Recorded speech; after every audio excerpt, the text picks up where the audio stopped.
Hey guys, Chris here from Monstrum, and I want to demo the all-new Hypergrip Cantilever Scope Mount by Monstrum.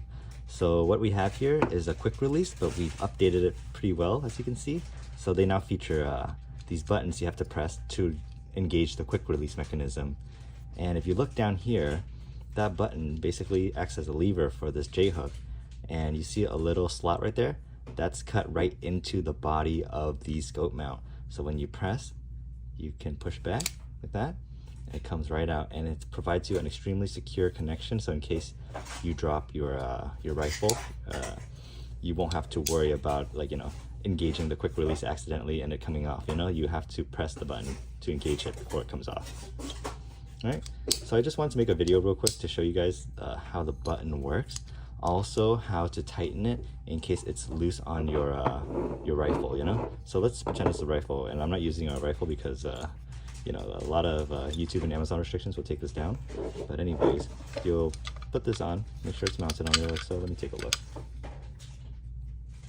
Make sure it's engaged, and then you'll tighten it down, lock it in like so. And if it's loose or it doesn't engage, what you want to do is, if you see these two slots right here, you'll want to use a flathead screwdriver, adjust it counterclockwise if you want to loosen it, if you can't put it on and tighten it properly, or if it's too loose on there and you hear some rattling. I secured this earlier.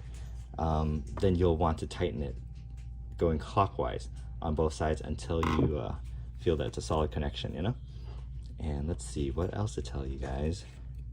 It features 6 bolts per ring, and also sometimes when you first open it, these mechanisms can be a little hard to like, they might get stuck with each other. It's because it's metal on metal and there's anodization on it, you know what I mean?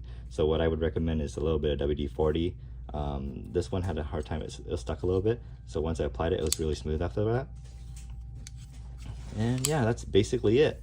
If you guys have any further questions, feel free to message us, and that's it for now, huh? Have a good one, guys.